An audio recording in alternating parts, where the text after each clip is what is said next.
queria cumprimentar a todos aqui, também cumprimentar quem nos está acompanhando aí pela internet. Hoje, nós vamos fazer uma reflexão sobre um assunto que pode nos chamar muito a atenção e que para alguns, às vezes, é um pouco polêmico. Para mim, eu confesso que eu não acho polêmico, pois há um tempo, eu já tenho uma compreensão sobre essa questão bem solidificada. Não que ela seja fácil, mas que desde o início, quando eu comecei a estudar a Bíblia, eu já fiz perguntas como essa e já procurei entender um pouco mais essas questões. E eu queria começar fazendo uma pergunta a você. Você acha que existem textos difíceis na Bíblia? Você acha que existem ou não? Aí a pergunta que você pode fazer para mim é: mas o que quer dizer difícil? Em que sentido esses textos seriam difíceis? E eu separei aqui, pelo menos, duas características de textos difíceis. Uma característica que seriam textos contraditórios. Existem na Bíblia textos difíceis no sentido de que eles parecem contraditórios? Ou também existe na Bíblia textos difíceis num outro sentido, no sentido de compreensão. Textos que é difícil entender. Por que eles estão ali? Textos contraditórios, nós poderíamos citar alguns. Nós poderíamos citar algumas situações que parecem realmente, poxa, mas por que acontece? Por que uma informação em um livro é dada de um jeito, em um outro momento é dada de outro? Ou, por que eu posso ver na Bíblia textos que a compreensão me chama a atenção da dificuldade? Para saber a resposta à pergunta se existem ou não textos difíceis na Bíblia, basta a gente ler a própria Bíblia. Se você vai em 2 Pedro 3,15, diz assim: e tende por salvação a longanimidade do nosso Senhor, como igualmente o nosso amado irmão Paulo vos escreveu. Aqui é um texto de Pedro escrevendo sobre o que Paulo escreveu. Segundo a sabedoria que lhe foi dada, ao falar acerca destes assuntos, como de fato costuma fazer em todas as suas epístolas, nas quais há certas coisas difíceis de entender. A Bíblia mesmo declara que dentro dela tem textos que são difíceis de entender. Eu sei que para nós às vezes pode ser complicado aceitar isso, mas existem textos difíceis. Aí a próxima pergunta para guiar nossa reflexão é: por que razões a Bíblia possui textos difíceis? Por que trazer textos cuja compreensão é difícil, ou textos que parecem que as informações são contraditórias? Por que isso acontece? Para começar a entender isso, é preciso a gente tentar entender, sobre a perspectiva cristã, o que é a Bíblia. Você tem que ver para a Bíblia, olhar para a Bíblia, e não pode ver segundo a visão cristã. Nós não olhamos para a Bíblia apenas como um livro, nós olhamos como um livro que possui uma mensagem que é dada por um Deus que criou todo o universo, que tem toda a sabedoria, a um grupo de pessoas que vivem num planeta minúsculo e que ainda estão doentes por causa de algo que a Bíblia chama pecado. Então, se você pega pessoas com tamanha dificuldade e um Deus de tamanha sabedoria, não dá para imaginar ou não esperar que houvesse coisas difíceis de entender. Ou venha me dizer que é fácil entender, por exemplo, o conceito que a Bíblia apresenta de trindade. 3 deuses em um só, que formam um único Deus. Porque o cristianismo é monoteísta. Acreditamos em um único Deus, mas que se manifesta em 3. Isso nunca vai ser plenamente explicado, exatamente porque nós somos assim, e o Deus do cristianismo é assim. Um outro ponto importante é que é natural entender que um livro cuja mensagem é escrita por 40 autores, no intervalo de 1500 anos, de 3 continentes diferentes, de culturas e origens completamente diferentes, é natural que haja alguns textos que parentam ter certa contrariedade. Mas a contrariedade é em quê? Em informações, maneira de expressar, ou essa contrariedade é de ideias? E aí eu já lhe chamo a atenção. A de ideias, não. não é contrariedade de assuntos, mas contrariedade de informações. Deus inspira a todos com as mesmas ideias, porém eles expressam essas ideias de maneira diferente. E eu vou lhe dar um exemplo que uma vez eu tive numa reflexão e eu acho que ajuda a entender. Vocês já imaginaram como seria Deus inspirando um índio que nunca teve contato com a sociedade a imagem de um metrô de São Paulo? Ele está lá, uma inspiração, seja por uma visão ou por alguma mensagem psicológica, uma inspiração que Deus desse a um índio sobre o metrô de São Paulo, e ele fosse escrever sobre o metrô de São Paulo. Vocês acham que ele, por acaso, iria dizer, existe um objeto com movimentos eletromagnéticos que se move por baixo da terra? Não. Claro que não. Seria o quê? Uma cobra que carrega na barriga pessoas, que percorre buracos dentro da terra. Teria contradições essa explicação? Claro que teria. Mas teria a ideia principal? Claro que teria. Então, as duas situações é possíveis. Contradições de informações periféricas são perfeitamente aceitáveis, mas não contradições de ideias ou assuntos. Por exemplo, você pode ter contradições no número de leprosos que voltaram para agradecer a Jesus pela cura. E isso é esperado, porque um autor que vai lembrar-se da história e escrever, é muito provável que duas pessoas não vão se lembrar, mesmo inspirados pelo Espírito Santo, dos mesmos detalhes. Mas o que importa é que alguém voltou para agradecer. Devido a certas limitações, mas, por exemplo, não vai haver na Bíblia duas formas diferentes de descrever a volta de Jesus. Porque ou Jesus volta todos o vendo, como alguns e nós, adventistas, cremos, ou ele volta em espírito, como algumas visões ainda têm. Eles não podem voltar das duas formas, e a Bíblia não pode apresentar as duas formas. Tenho que resolver esse problema. E aí, como eu lido com isso? Como é que eu posso resolver essa situação? O primeiro ponto para lidar com uma Bíblia que possui textos difíceis, seja alguns textos até de difícil compreensão e alguns aparentemente contraditórios, é primeiro a forma como eu vou abordá-la. E aí eu tenho que abordá-la de maneira o quê? Primeiro, com sinceridade. Aí eu pergunto a você, e cuidado, mas eu vou acrescentar mais uma, com fé. E aí eu quero abrir um texto da Bíblia, que eu separei alguns textos, porque aqui nós estamos estudando a Bíblia. E eu queria abrir com vocês rapidamente o texto de Hebreus 11, versículo 6. O texto de Hebreus 11, versículo 6, ele diz algo muito importante, diz assim, ó: de fato, sem fé é impossível agradar a Deus, porque é necessário que aquele que se aproxima de Deus creia que Ele existe e que se torna galardoador dos que o buscam, que Ele é um Deus que retribui aqueles que o buscam. Quando eu abro a Bíblia, eu tenho que ter fé. Fé de que eu posso ali encontrar a verdade, que tem um Deus ali que vai me revelar essa verdade. Sem isso, eu não posso compreender os detalhes da palavra de Deus, porque eu não vou entender a base principal sobre a qual ela está escrita. Aí você diz, mas Rafael, então eu só posso abrir se eu for cristão? Não, mas você deve abrir a palavra de Deus, entendendo o contexto sobre o qual ela é construída, e dar margem a que a Bíblia possa te convencer de que ela tem verdade. Você já não pode abrir a Bíblia sem fé. Não, aqui não vai ter nada. Abra. Eu não sou cristão ainda, mas eu abro a palavra e vou dar um voto de confiança. É um voto de fé. Também você deve ter cuidado, porque o texto de 1 Timóteo, quando ele fala sobre a Bíblia, ele diz assim, 1 Timóteo 4,16, ele diz que tem cuidado de ti mesmo e da doutrina.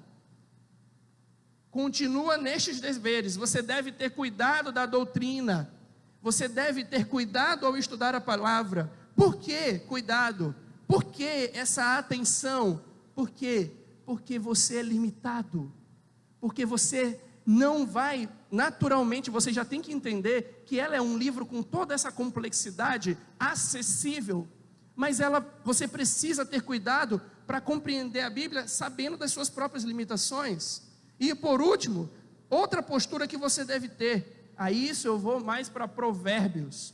Provérbios capítulo 2, versículo 7, vai dizer a você que você, quando abre a Bíblia, você deve observar um detalhe. Olha o que a Bíblia diz: ele reserva a verdadeira sabedoria para os retos, é escudo para os que caminham na sinceridade. Você realmente quer conhecer a verdade? Você tem sinceridade no seu coração? E aí eu lembrei de uma história, de um filme e de um livro que virou filme. Eu recomendo todos a assistirem, inclusive está no YouTube em alta qualidade, chamado Em Defesa de Cristo. Eu não canso de recomendar esse filme, guardei as 7 chaves em uns 2 ou 3 HDs para não perder, porque ele mostra a história de um jornalista extremamente cético com o cristianismo. Ele não acreditava, ele tinha ojeriza, por diversas razões, por diversas evidências que ele teve, inclusive, principalmente, talvez, evidências emocionais, de que o cristianismo era falho, porque quando você cresce com um pai que frequenta a igreja e te bate na sua mãe, você não vai acreditar que aquela religião seja muito verdadeira, né? E ele pode ter sido assim. E a esposa dele um dia começou a frequentar uma igreja, e ele escreve no seu livro que era melhor que ela tivesse o traído com outro homem do que entrar numa igreja. Mas ela mostrou mudanças de postura, de comportamento mais amável, e ele resolveu usar todo o poder de jornalista investigativo para provar para a esposa que o cristianismo era verdade. Era falso, desculpa. E sabe o que Lee Strobel fez? Foi com sinceridade, um ateu sincero, que queria descobrir a verdade. E no fim, você vai ver o que a verdade fez com a vida dele.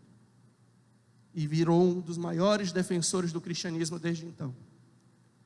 Outra postura que você deve ter, já podemos ir então pensar no texto de Tiago, capítulo 4, versículo 6, que diz assim: antes ele dá maior graça, pelo que diz, Deus resiste aos soberbos, mas dá graça aos humildes.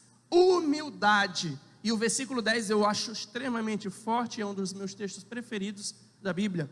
Humilhai-vos na presença do Senhor, e Ele vos exaltará. A humildade aqui, não é você dizer, não, eu não tenho capacidade, não é dizer isso. É reconhecer que existe um Deus infinitamente maior do que você. E que você, para entendê-lo, para entender um pouco da sua palavra, precisa se aproximar dele completamente despido de qualquer arrogância, de qualquer direito. E aí, eu queria que você pensasse no que eu vou falar agora. A consciência de quem eu sou, de minhas limitações e de quem Deus é, deve despedaçar-nos, como a estátua de Daniel no capítulo 2, perante o poder e a sabedoria do Rei do Universo. Repito, a consciência de quem eu sou, de minhas limitações e de quem Deus é, deve despedaçar-nos, como a estátua de Daniel 2, perante o poder e a sabedoria do Rei do Universo. Isso é humilhação, é se esvaziar da arrogância de que você tem algo a ensinar a Deus e deixar que Ele te ensine. Agora você pode abordar a palavra, mas eu vou te colocar algo também. Eu vou te colocar algo que fala que também mesmo assim, com humildade, sinceridade e fé, ainda pode ser difícil. Pode exigir de você tempo, dedicação. Gálatas 6:9 fala de algo assim. Se você for observar o texto de Gálatas 6:9, você vai observar que ele diz: e não nos cansemos de fazer o bem, porque a seu tempo ceifaremos. E estudar a palavra é fazer o bem. Então não podemos nos cansar. Pode acontecer que demore. Por que vai demorar? Porque o tempo depende de vários fatores. O seu tempo de compreensão depende de vários fatores. Depende do seu conhecimento anterior. Depende do material que você dispõe para estudar. Depende de quem você é. inclusive da sua própria capacidade cognitiva. E aí tem pessoas... Eu posso trazer um exemplo, por exemplo, de quem faz atletismo. Tem pessoas que têm uma predisposição genética para atividades físicas.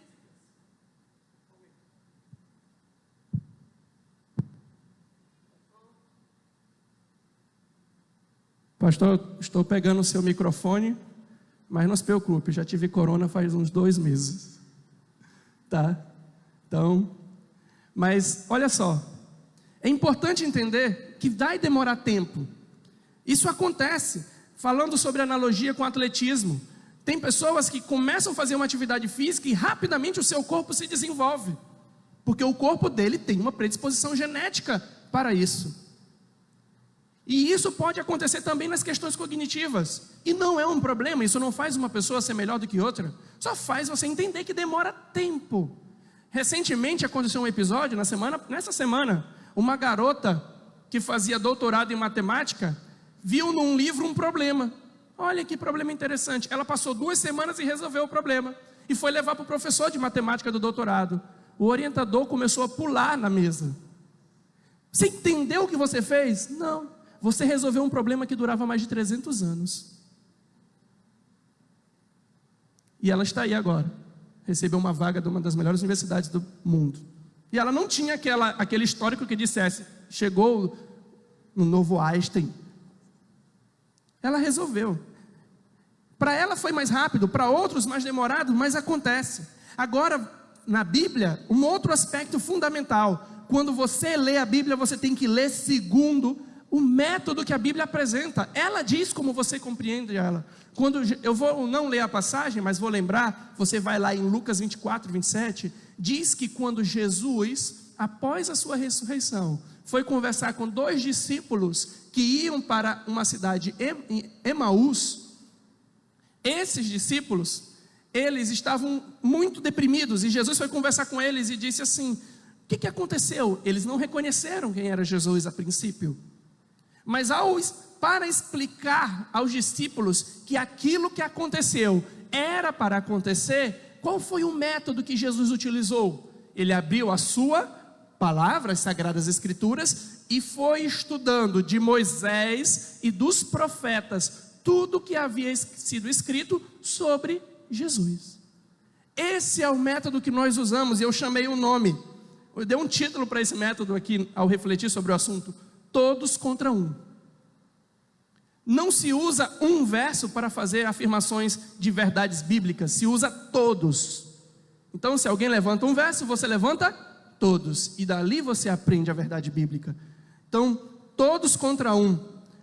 E a Bíblia somente. Em Atos 17, 11, é relatado um povo especial, um povo chamado o povo de Bereia, da cidade de Bereia, que Paulo e os apóstolos vindo falar com eles. Olha que eu acho interessante esse texto. Recentemente eu li para o meu filho e expliquei para ele. Paulo vem falar com eles, os apóstolos falam com eles, eles veem maravilhas acontecendo, eles veem milagres acontecendo. Isso eu nunca tinha prestado atenção, mas o texto diz que eles testemunharam milagres. Mas mesmo os milagres, mesmo as maravilhas, não disseram assim para ele: acredite nesse homem. Sabe quando eles passaram a acreditar nesses homens? Quando os homens disseram algo e eles abriram a Bíblia e confirmaram tudo o que estava lá. Eles não foram para os livros de ciência, eles não foram para os livros de filosofia, eles usaram a Bíblia, e a Bíblia somente.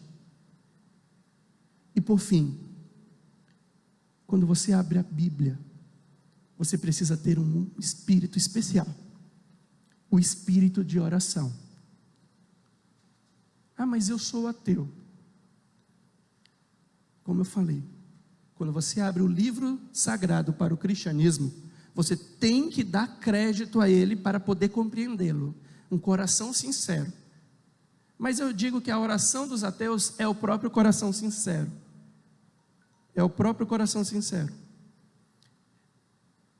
Você deve ter oração, espírito de oração. Mas por que, Rafael? Simples. O que foi que eu falei no início da nossa conversa? Esse texto é escrito por homens, mas é inspirado por Deus. Como é que algo produzido de forma espiritual será compreendido de forma não espiritual? Portanto, é importante que ao nos aproximarmos dela, tenhamos espírito de oração. Que Deus nos ajude a ter esse espírito para enfrentar os textos difíceis e buscar com tempo, sinceridade e humildade a abordagem correta, compreender a sua palavra. Esse é o meu desejo. Vamos nos levantar e orar para encerrar esse nosso encontro.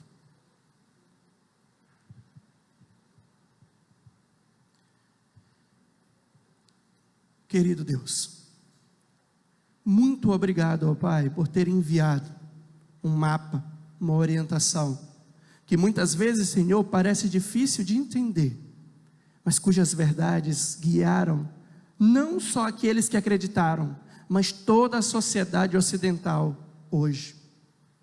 Hoje, Senhor, pedimos que o Senhor nos ajude a ter cada dia mais fé, humildade, sinceridade, determinação, espírito de oração para compreender a Tua palavra. Que mesmo os textos difíceis não nos afaste de Ti, mas seja um instrumento Teu para exercitar a nossa mente e espírito na verdade. Leva-nos para nossas casas em paz. Pedimos isso em nome de Jesus. Amém.